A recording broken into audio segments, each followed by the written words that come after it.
Next, I'd like to introduce Frank LaMere, a board member of Nebraskans for Peace, who will present the Peacemaker of the Year Award for the Out of organization.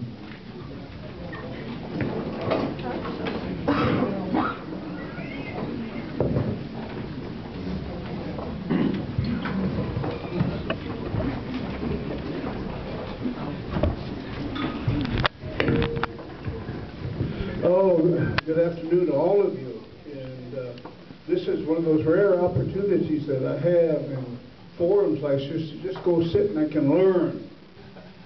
And you know, when I was very young, like many of us, I knew everything, and now I work my way back, and that's what, and I come over here today with that thought in mind. I have the privilege of doing an introduction of a award winner, but I want to share something with you about our efforts, and I think this will apply to a lot of you. You know, I have come to learn over the many years that there's a lot of ways to change things. You do it by politics, you do it by referendum, you can come together, you can coalesce. There's 100 different ways to get things done. And I think in my life, perhaps over 40 years now, I have tried about every one of them. And I've come to a place in my life, like many of you, that things begin to come a little bit more clear. And the older I get, to me it gets even more simple. And what I have come to know and understand about the need to change things is that nothing changes unless somebody is made to feel uncomfortable. And that nothing changes unless you make yourself uncomfortable. And all of you have made yourself uncomfortable for generations. And I take my hat off to you and I acknowledge that. And I apologize for taking so long to get to that place where I understand it. So I've come out in my life to a place where I understand that if I have not marginalized at least once a week, then I'm probably not saying very much. Right. And I am probably not doing very much. And that is a thought I'm sure that many of you have about yourself. I share that as a background, you know, for my opportunity to share an award today. I have traveled over the last 3 years with a young man that I came to know on a trip to Oklahoma. And he had concerns in Oklahoma about something that happens in Nebraska, 6 hours from here. And I did not know him, he did not know me, but we came together and we talked about how things could be. We talked about how things should be at Whiteclay, Nebraska. And we began a long, interesting odyssey that has brought us to this point today. And I'm very pleased that the Nebraskans for Peace have taken time, you know, to recognize this man. Before I call him up, there's one thing I want to tell you. 2 weeks ago, I was in Pine Ridge, attending the funeral of a young Lakota woman who had done a lot of work for generations to change things there. Last weekend, we found ourselves again in Pine Ridge dealing with the issues of Whiteclay at the Whiteclay Summit. And a lot has happened in Indian country, and a lot has happened here in the last few weeks. But there's something that stood out that I would share with you today, because I think the gentleman I'm going to introduce to you has come to understand that. When we were 2 weeks ago at this memorial, at this passing for Arlette Loudhawk, I sat there next to Crow Dog, who was the greatest of the Indian leaders, the healers, the greatest of the medicine men, and I stood next to him, and we shared some things about her life, and he listened to what I had to say about how we need to be good to one another. I shared the importance of us being good to one another, and during that little dissertation, I saw Crow Dog stop, and he always looks down. Crow Dog stopped. He looked up for a long time, and then he went on with his traditional healing, his burial work that he was doing. A little bit later, he said something, and I think that's why he stopped and looked when we were talking about the importance of being good to one another. Before he let a huge group of people go, and before they took care of our life, he said, it comes to this. You need to take care of one another. You need to be good to one another. He told the family that. There was a long pause, and then he said, all of you Lakota people, he said, Tunkashala, the creator of all things, sent us Crazy Horse.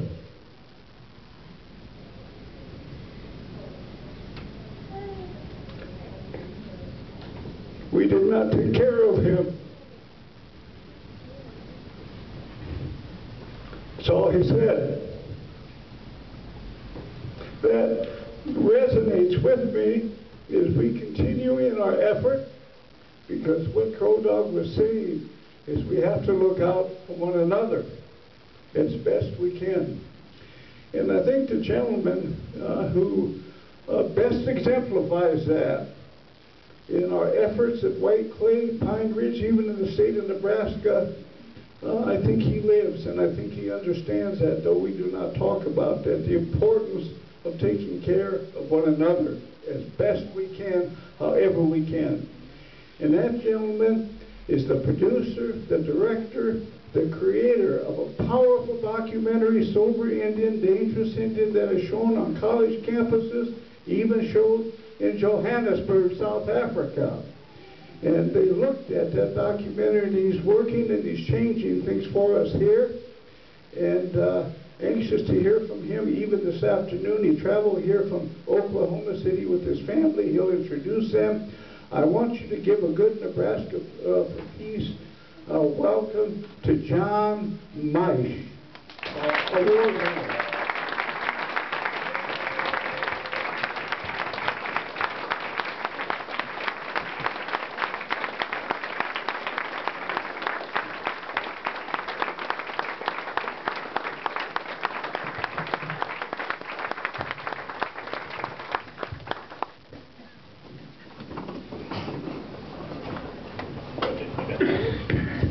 Well, I had to be sure to put my tie back on and put my jacket on for Ernie Chambers because I want to try to convince them that you can wear a suit and still be an honorable person. And I do have a quick story for Senator Chambers. I grew up in Nebraska. I attended Midland Lutheran College in Fremont, Nebraska, and back in 1989 we were fighting to encourage the Board of Trustees to divest funds that had been invested in South Africa. So here's a guy, a young man, a freshman from Grand Island, Nebraska. I was a freshman at Midland Lutheran College, and I really reached out to one person. I contacted Ernie Chambers, who gave me and the group that we put together some very sage advice, and that was back in, well, it was almost 30 years ago. But I'm proud to say that Midland did divest from South Africa, and I'm very proud of that. And so thank you.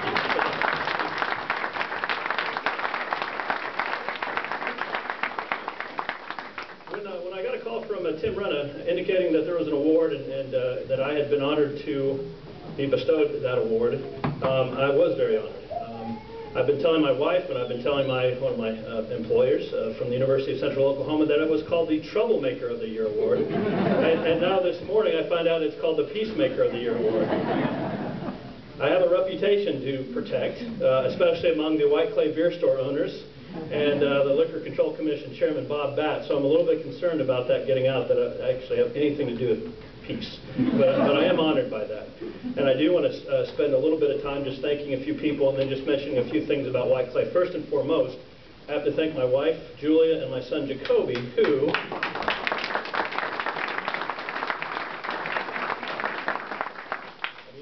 to be honest, really enabled me to do everything that I do.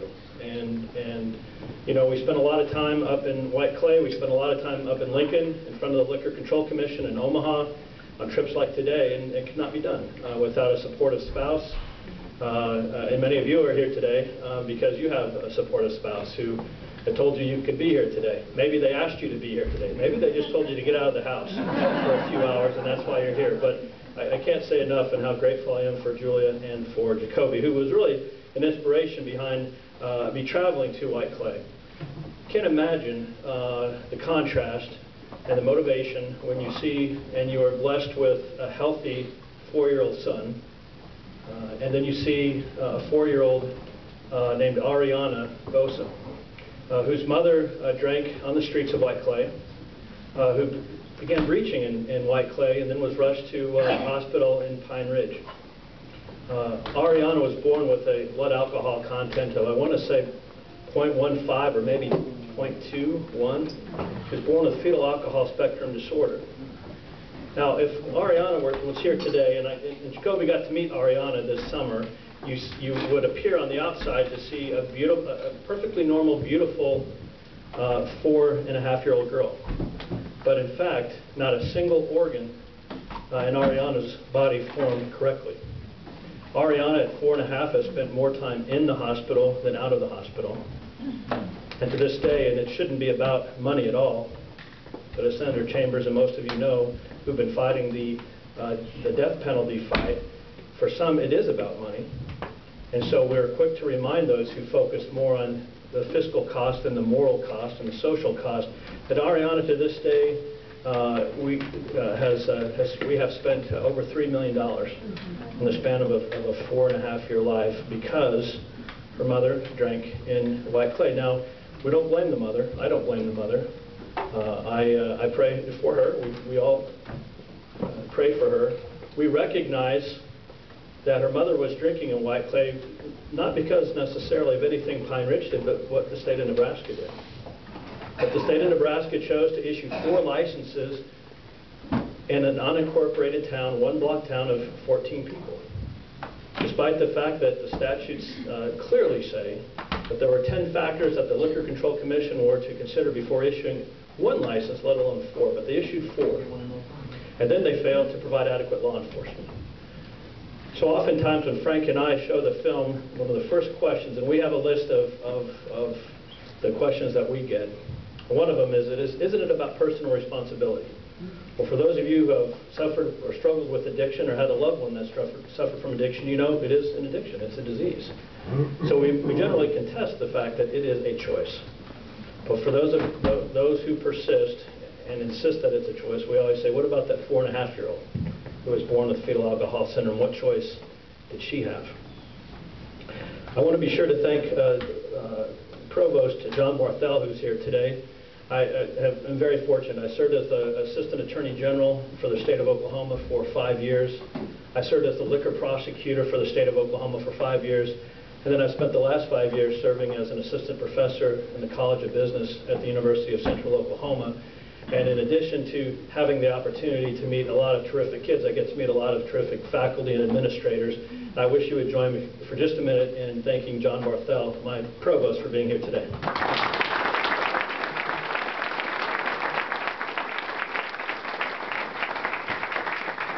There are a whole bunch of you in the room, and if I could, just by show of hands, there are a whole bunch of Nebraskans for Peace that have been involved in this issue of Whiteclay for years and years and years. In fact, the first encounter I had with Whiteclay was actually a man named Mark Vecina, who drove all the way down to Oklahoma City to show the film at the University of Central Oklahoma. And he brought with him a man named Frank LaMere. So the first time I met Frank was actually 4 years ago. And as he said a few minutes ago, he said at the time, he said, John, he said, if you get involved in this, you will be marginalized.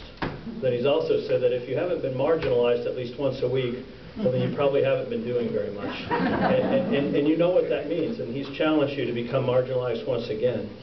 I want to thank Paul Olson, who's here today, and who I've spent several hours at his house visiting over time, Jeff Moore, Bill Laird, Krista Burke, Byron Peterson, who I just met for the first time today, but starred, I know, in the first film, Battle for Whiteclay, so I'm really grateful, Byron, for your work. Michael Murphy, Jane Geringer, there's a whole bunch, and I'm going to miss a few. Tim Renna, of course, who I understand, we go to the Liquor Control Commission to urge them to revoke the licenses. Tim goes there and he cracks open a 25-ounce can of beer, a tall one. That's what I understand he did. And I say that all just to say is that you laid the groundwork. And so whatever projects you are focused on today, just recognize that you may not see immediate results, but you will see results. And I'd like to think that part of the reason I'm here today is because of the efforts of Nebraskans for Peace, for all of you who authorized or approved or helped support Mark Vaccine in the making of that film. It had a huge impact, and it continues to have a huge impact today. I want to say, just briefly, if I may, been rereading a book by Martin Luther King Jr., and it was his book called Stride Toward Freedom, about the Montgomery bus boycott. 1955 went all the way until 1956. I'm sure many of you are aware of that.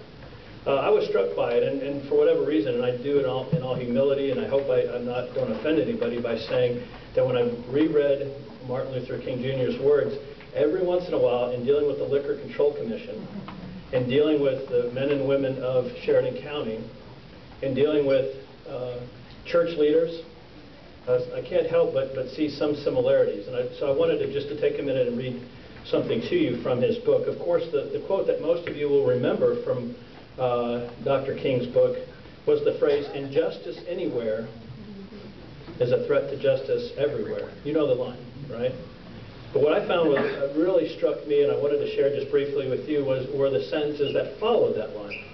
He said, "Injustice anywhere is a threat to justice everywhere," but he went on to say, "A breakdown of law in Alabama weakens the very foundations of lawful government in the other 47 states.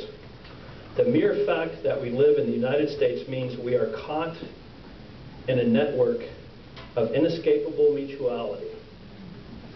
I thought that was important, a network of inescapable mutuality. He went on to say, "Therefore, no American can afford to be apathetic about the problem of racial injustice. It is a problem that meets every man at his front door." It's a problem that meets every man at his front door. He said that, he went on to say and conclude that paragraph by saying, "The racial problem will be solved in America to the degree that every American considers himself personally confronted by it." That's how we can work to do. Right? So, yeah, strong, very powerful.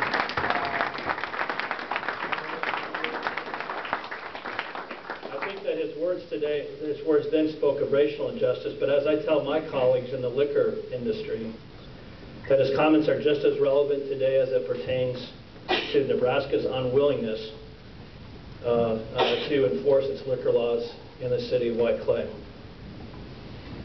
As a former liquor prosecutor, I believe that states are in the best position to ensure the moderate consumption of alcoholic beverages and an orderly marketplace. I also believe that a three-tier system where brewers, beer distributors, and retailers are independent is important, and that local connections do matter. The fact of the matter is, and some of the beer distributors in the state disagree with me, the chairman of the Liquor Control Commission may disagree with me, but no alcohol regulator can be comfortable with what's happening in Whiteclay. It's an area of lawlessness. It's lawless, and in fact, it's the sort of laws that we have in the state. Those laws were passed, these post-prohibition laws were passed intended to prevent those sort of situations, but they occur today. So indeed, the alcoholic beverage industry are those responsible for regulating the industry. They are indeed caught in a network of inescapable mutuality. They need, and I mention this because we have legislators here, which, by the way, may I compliment you one more time, there are 49 legislators in the state of Nebraska, current legislators who have accepted money from Big Beer. 44 out of 49, that means there are 5 that have not, and Senator Chambers is one of those.